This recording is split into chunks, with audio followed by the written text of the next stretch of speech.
Hello and welcome to Farmland. Later on today's programme, Agriland's beef specialist Breifne O'Brien will be speaking to JJ Lenehan from Teagasc. They'll be discussing plans for the facilities and research into the production of renewable gas at Grange.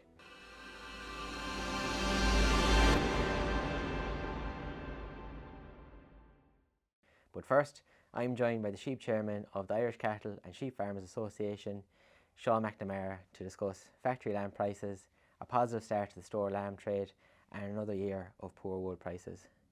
So Sean, thanks for joining me today. I suppose the big talking point the last few weeks, Sean, has been factory prices. So they've steadied out there in the last 2 weeks or so, but there was a big cut there in July, nearly over €20 a head was cut from lamb prices. I suppose, what was your thoughts on that? In July, in 3 weeks, there was a cut of €21 a lamb, which is equivalent to 13.5%.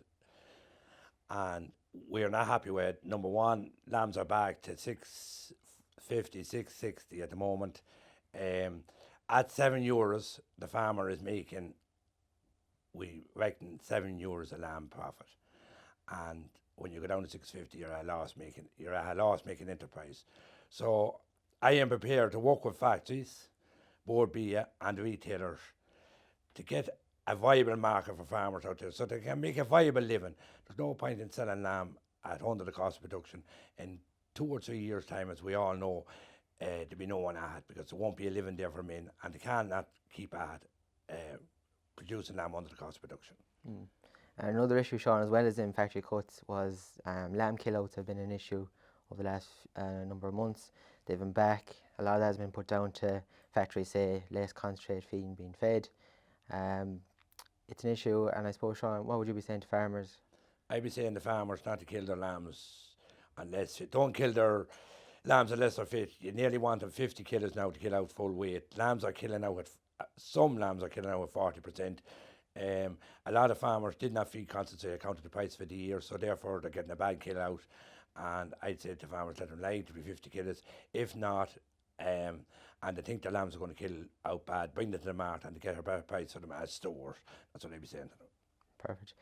And I suppose then, as well as talking about the factory lamb prices, there's been a good trade for culios as well all year, strong factory prices for the culios. There's a very good trade for culios all year. A lot of the year they're making up to €4 a lot of the year. And what's happening now is with the breeding ewe at the moment, men are buying the breeding ewe and they're letting them lie on and not putting out a ram with them and let them lie for culls and selling them culls in a few months' time. And that's what I see going on at the moment. I suppose moving on then kind of the March trade, Sean, there during July, I suppose the factory prices, the cuts was the main talking point, but also the start of the store lamb trade began and it was positive and it has continued to be positive. Would you agree, or how Well, have you I seen fully it? agree with you. It is a positive trade at the moment. The store lamb is a good trade at the moment. It's mainly due to men having grass, and this year with the price of cattle and everything, there's a lot of grass around, and men hoping that lambs in coming up in the next few months will rise and they'll make a few pound of it. Now, as they are even at the moment at what they're costing, and the price rise there a little bit at all, men should make a few pound of it. They might make more of it than cattle if the thing goes right. And I suppose maybe looking on then, so grass is growing now into the back end of the year then, when there'll be less grass growing. Do you still think it'll be as positive when concentrate feeding might have to be introduced then? And Well, I'm hoping that will be as positive. I'm hoping that factories will raise their price accordingly, that it would pay for the inputs. That's the big thing. If the factories don't raise the price, I'd be very fearful of the store lamb trade. But if the factories raise their price, I'd say there'd be no problem with the store lamb trade. And it'll mean a lot to the factories as well. If they don't raise the price, they know themselves that men won't feed them, and with the result that they will have no lamb either. So it works both ways. yeah. So I suppose then March trade, factory prices, they kind of mingle. In terms of exports of lambs then, coming from Northern Ireland, this is one area you've been very critical of with factories. We've seen this year exports of lambs higher than this time last year from the north. I suppose, what's your view on it? Well, my opinion is I have no problem with exports coming down from the north if they're not bringing down the price of the Irish lamb. The biggest problem is if the way the factories is working on a Monday morning, they'll bring down too low. Maybe a factory they'll be killing 4,000 lambs and land maybe 1,200 lambs from the north just to bring down the price of the Irish farmer. Now, what I'm hearing is that they are paying the northern farmer or the northern men a lot more money than we are. One man told me that they were getting in sterling while we were getting in euros. Now, I don't know how true it is. It's up to the factories to say that, but that's what I'm hearing. And they were paid up to 21.5 kilos, or we were paid to 21 kilos in order to bring down the price to Irish farmers. And I suppose then, Sean, looking further afield, you know, probably since COVID, Irish lamb has kind of kicked on, had fairly 3 good years of lamb prices. We've seen more, Borby are saying, more UK lamb being available. Is this having an effect on Irish price? It is having an effect on Irish price, but I don't believe that, for the simple reason I have been in Wales and I've been in England this last month, and all I see is burning up ground and no grass. And I purposely went over to the Welsh show, and I purposely went into a field. I got off the bus and I went into a field just to see what was the lambs like in it, and were just pure balls of fluff. So there'd be a long time till they were fit. So I reckon in England there's no big supply of lambs. I don't think there is a big supply of lambs. Yeah. But the weather is an awful effect in England and Wales. One market we've been told, Sean, as well, is New Zealand. Their lamb being shifted from the EU to other markets. That's been another help to Irish price. Oh, it has been a help. There's a lot of New Zealand lamb going into the Chinese market at the moment, and it has been a help to the Irish price. They're not coming over now instead to destroy our price. That's the way I look at it. Yeah, and Borby are saying then that for the rest of the year, you know, that there won't be an increase in output from New Zealand and Australia into the EU market. So that should surely mean that there's... Well, we'd be hoping that would help things, but the main thing I'd be saying to the factories is they're going to have to sit down with us with ICSA members, the Sheep Committee and ICSA, along with Board B and Teagasc and whoever is involved, and we have to see how much do we need to get for our lambs to make a viable income. I reckon all year round, people would argue with you, but I reckon if a farmer doesn't get 850, he has not a viable income out of lamb. After all, the average industrial wage is 44,200, and if a farmer isn't able to get out of 100 acres of land, I think it's poor prospects for farming. And I suppose then moving on, sticking with prices, but to another commodity, wool prices. I suppose the good Irish lamb prices the last 3 years have kind of maybe hidden the fact that the wool prices are down so low. You're talking 5 to 20 cent a kilo for wool. I suppose earlier in the summer there in July, the wool feasibility study was published. I suppose, what was your take on the study, the findings from it, and your overall opinion on wool prices at the minute? Like, we done a lot of work on ICC, and we got the wool steering group set up, myself and Fergal Byrne, a friend of mine, and we brought in outside interest. And with the result of that, we got a wool feasibility study. Now, the wool feasibility study costs 100,000. There's 137 pages, all the different actions can be done with wool. But, like, there's no one doing them, and the result is that all we're getting is 5 to 20 cents for a wool, which a lot of farmers now at the moment are just not bothering with. Like, it isn't paying farmers to go with the wool to the merchants at the price of it. A big thing with the wool at the moment is the category C, that's in the category C, and it's treated as waste product. And at the moment, we're looking in ICSA to get that category lifted. We've met all MEPs and everyone to get it lifted. It still hasn't been done, but we're going to fight to get it done. If that happens, I could see a good prospect for wool, for the simple reason you could turn into fertiliser, weed suppressant, different things. There's about 100 different products you can make out of wool, and if that was lifted, it'd be more of a chance of getting it done, and maybe in a year or two we might see the wool just rising gradually. Yeah, but it's going to be a long process. It's going to take a long time, lads. It won't be done today or yesterday or today or tomorrow. Like, it's going to take a long process. It's going to get time to get these companies set up and so on to get the thing done, and all we can do is hope. I suppose, Sean, then just looking overall then, 2020, 2021 positive land prices. 2022 was going the same way. We had the conflict then with Ukraine and Russia.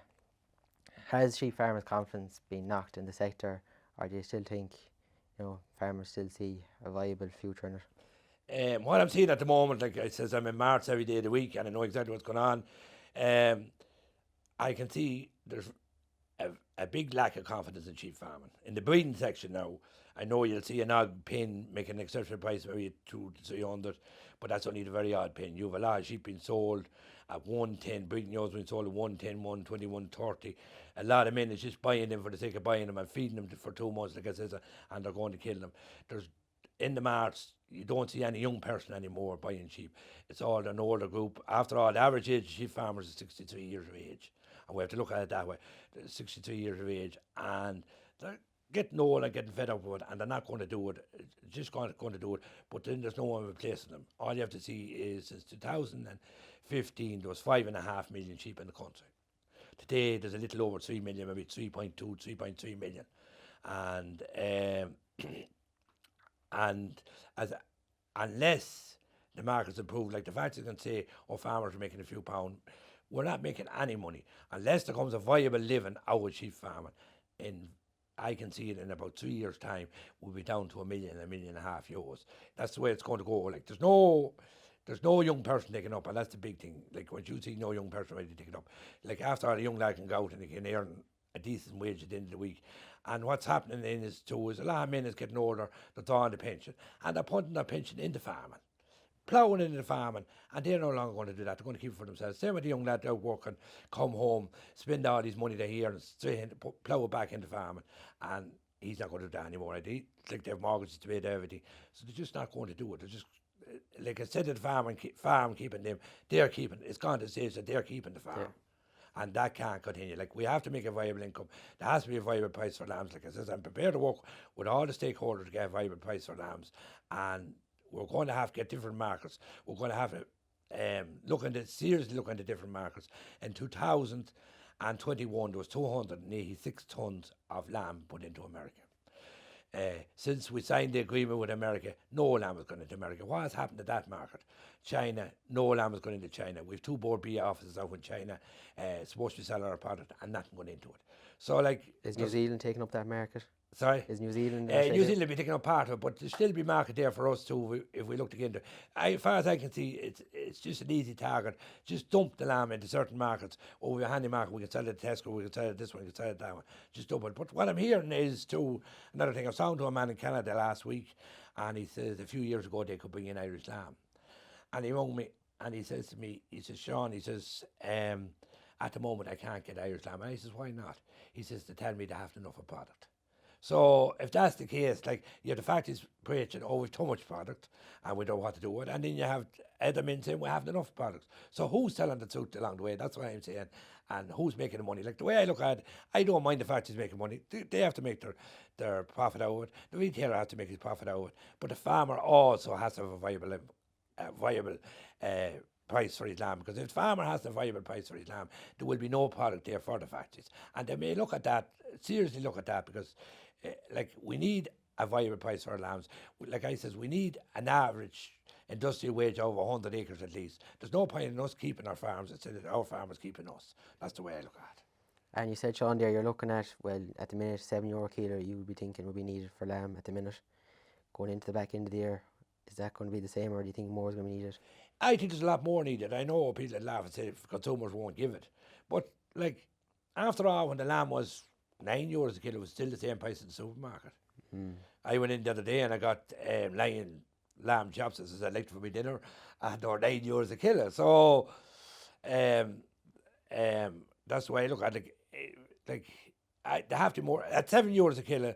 I've made it out of my own farm at €7 a kilo, taking land and all. Farmers only making €7 profit per lamb. So to make the average industrial wage, a farmer needs 4,384 4 lambs. And sure, what farmer can have that? Like, you know what I mean? Can't be done.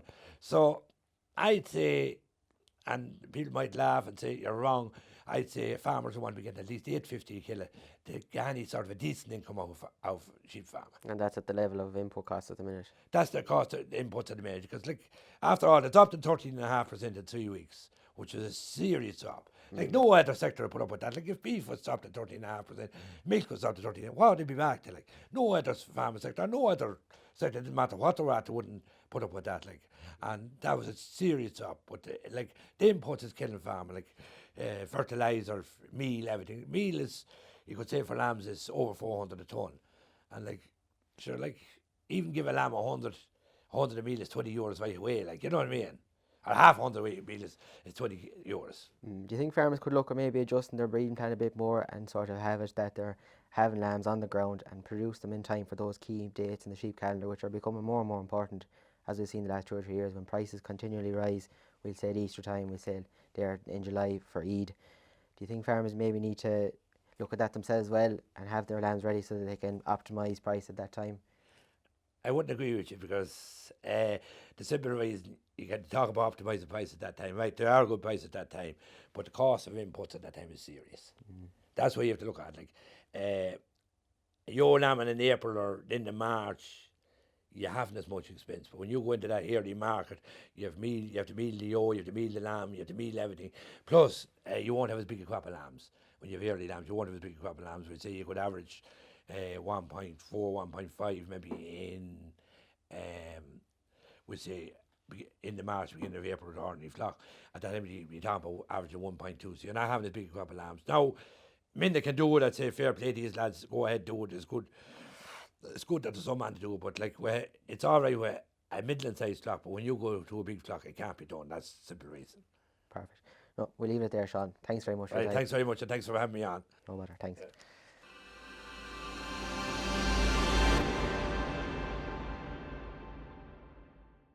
We're joined now in studio by JJ Lenehan, Teagasc Buildings Officer. JJ, tell us a bit about what you do. My role in Teagasc is building officer, one of 3 building officers across the country. We look after our own facilities across all the centres and all the offices, and I cover an area north of a line between Dublin and Galway. Okay, so tell us a bit about what you're currently kind of focusing on in Teagasc. Well, in Teagasc, like the building officers look after all of our facilities. Buildings are our biggest energy user as an organisation, and we have looked at renewable options for a number of the locations. We have wood chips and wood pellets in a number of our centres, and biogas was a technology that we were interested in for a number of years because we could see what was happening in Europe, and obviously an opportunity for farmers and also an opportunity to provide some renewable energy for our own use. So maybe tell us a bit about biogas and how it's made. Yes. Biogas is basically a mixture of methane, carbon dioxide and some other trace gases. It's produced by the anaerobic breakdown of feedstocks. So any feedstock with carbon in it can be broken down to produce biogas. The interesting ones for agriculture are slurry and feedstocks that you can produce on land. So while waste is a good feedstock, slurry, for instance, can be 90% water, 90% plus water. There's no carbon in that. So other feedstocks with higher carbon content, in Ireland, grass is a very interesting feedstock. And indeed, Pádraig O'Reilly, researcher on silage, who has retired recently from Teagasc, the last period of his research was concentrated on other uses of grass, and biogas, a feedstock for biogas, was one of those uses. So tell us a bit about what's happening in Grange. The construction of an anaerobic digester has been underway in Grange, and tell us a little bit about how that idea came about and how it's progressing. Okay, well, as I said, we could see what was happening in Europe. We were undertaking basic research. Pádraig had a research programme on alternative uses of grass. We wanted to increase the percentage of renewable energy in our own energy mix, and biogas was a technology that we felt had opportunities. When we were building the Grange Bioscience Centre, we also applied for planning permission for a biogas plant. Now that was way back in 2009. We didn't have the funds to construct the plant then, but Jerry Boyle, who was the director of Teagasc at the time, was very interested and supportive. He could see the potential. We finally put together a business case in 2016, which allowed us to get approval to go to construction stage. At that time, we were looking at CHP for electricity. There was a refit 3 tariff brought in by the government at the time, and that did trigger a few biogas plants across the country, but it marginal in terms of the economics. And you really needed to have a feedstock with a gate fee, so food waste feedstock, to make that to make the economics work. We were really focusing on farmer type digesters because the amount of food waste in the country is relatively small. So the real opportunity would be to use animal or farm-based feedstocks. And SEAI did a study in 2017 which showed that about 25% of Ireland's gas could come from from biogas and biomethane, and agriculture being the primary source of those feedstocks. The Teagasc research would have shown that that probably is an underestimate of what could happen. I say at that stage it was CHP. The market has moved towards biomethane. We had a hold up with our original technology supplier who unfortunately went into administration. So we looked at the opportunity to have a plant producing biomethane. And in that scenario, you take the raw biogas, you take out the carbon dioxide and the other contaminants, you end up with methane, which is a direct substitute for natural gas. And that's where our plant now is being constructed as a biomethane plant. Interesting other developments there. You take the carbon dioxide out. Carbon dioxide has a value, so we will, once we get the plant up and running, we'll be looking at making use of the carbon dioxide we're producing. So it's an interesting project. So all these gases that would otherwise be going into the atmosphere from livestock are now being harnessed and ultimately sold.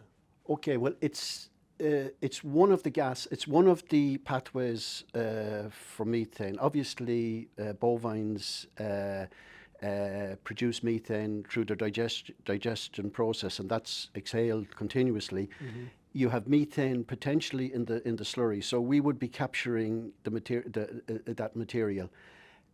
So, of course, it is a way to reduce overall carbon emissions. And, Ireland is way behind what's happening in other countries in Europe in terms of the technology, and very much behind. And with rising gas prices, does it make, I suppose, biomethane a more commercially viable? At the moment, gas prices are, completely, we'll say the price now is not typical of what the average price of gas would be. I think that gas prices will trend downwards as the disruption in Europe and the Ukraine is hopefully sorted out. So producing biomethane will be more expensive than just taking gas out of the ground, and it's the same for any fossil fuel. The fossil fuels that come out of the ground, that the carbon has been locked up in there many millions of years ago, and but it will always be cheaper just to dig it up, and harvest it like that. So when the biomethane is produced at Grange, well, firstly, I suppose, when do you hope to be producing biomethane by? Okay, we have the plant ready to go, the biogas plant itself ready to go, but we're not using a CHP plant, so we have to upgrade. Our upgrader, unfortunately, has got a delay in delivery. We were expecting it in April, didn't come. Now expecting it in the third quarter of the year. There will be a ramping up stage with the plant of about a month, but by the end of the year, we would hope we will be producing, biomethane. And what do you hope? Have you any ideas on what you hope to do with this biomethane? Oh yes, I mean, there are companies out there. At the moment, the market is very much at a development stage. Gas Networks Ireland are interested in having renewable gas available in the grid. They have an injection point, planning permission for an injection point in Mitchelstown, and there is also an injection point in Norney in County Kildare. That's where we will inject gas initially. We will also look at providing biomethane for vehicle fuel, tractors and trucks.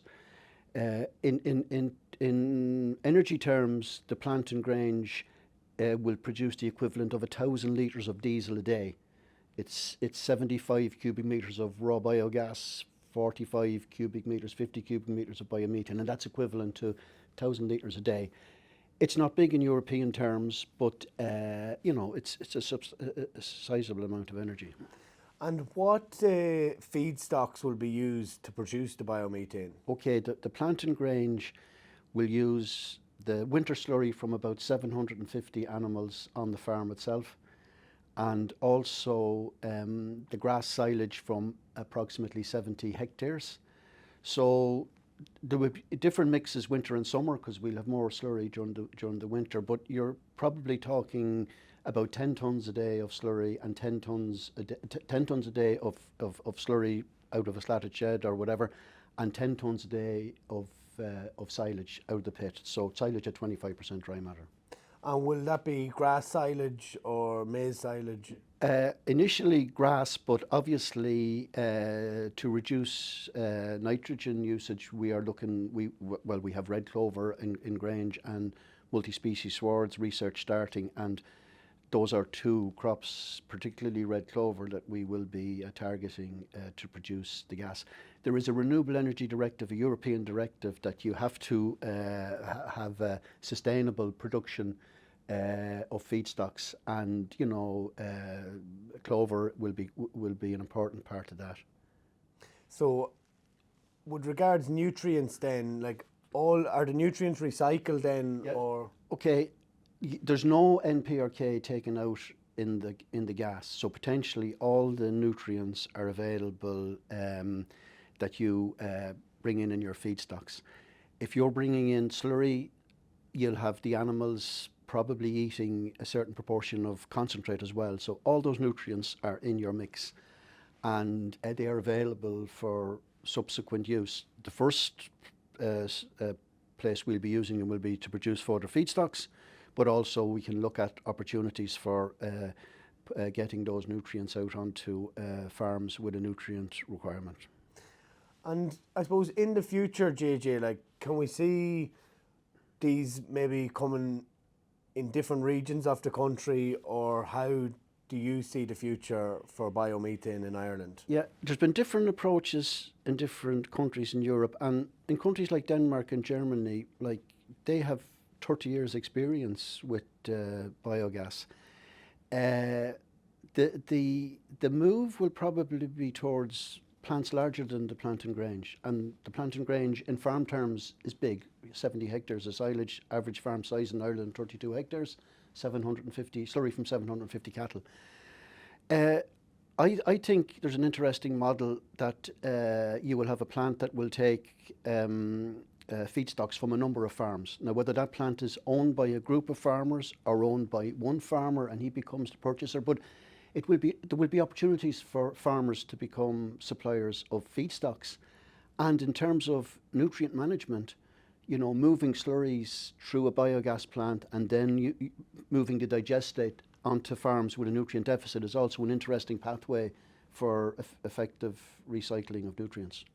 And with regards to the amount of energy needed to produce the biomethane to the amount of, I suppose, biomethane that's ultimately produced, how do them figures compare, JJ? Your output is very positive. I used the example of 1,000 litres a day of diesel from a plant that uses 70 hectares. Now, there is an energy used to harvest and the silage and to spread the nutrients. But if you're producing 1,000 litres a day of diesel, that's every day of the year. You are very much in positive territory, in terms of energy. Yeah. And then, I suppose, is there anything else we need to discuss on it, I think? Anything else you'd like to mention, I suppose, on it? Well, look, I think Ireland has been probably slow in looking at or adopting the technology. There have been various studies over the years that looked at it, but there were never policies put in place that triggered developments. The developments happened in other countries because there were policies in place. The refit 3 price that we had wasn't just high enough. In the north of Ireland, they had a higher price for electricity, and I think there's 60, 70 biogas plants in the north of Ireland. I think in the north, they're also looking at biomethane now. So if anything, you know, we're at a stage where the technology has been developed to a fairly good stage. So if anything, like we avoid having to maybe make some of the mistakes that were made in other countries. We can pick the best, the best solutions. And I suppose, would planning be a big limiting factor on biogas plants? When we applied for planning permission when we were building the Bioscience Centre in Grange, and we spoke to the council ahead of the planning application, they were very supportive of renewable energy, and we didn't have any problem with our planning. I would say people have probably more aware of renewable energy, wind turbines and solar panels and biogas plants, but the general public probably has a misconception of what a biogas plant is. You know, the biogas plant in the Grange farmyard, you wouldn't even know in physical terms it was there. It's just, you know, a tank that's insulated. You know, we have a number of tanks already, on the farm. It's a seal tank, so, you know, there's no odours coming out of the tank. But unfortunately, people, when they hear of an anaerobic digester, they seem to think it's, you know, a very a facility that's going to cause problems. Like, it's solving environmental problems. But I think that's part of the education, you know, process, and people will see plants, you know, that are built are not causing problems, they're solving problems. So maybe going forward, that will make the planning permissions easier. JJ, thank you very much. Thank you. That's all from Farmland for this episode. Thanks for tuning in. Be sure to stay up to date with all the latest agriculture news on agriland.ie and check in with us on social media at the following links.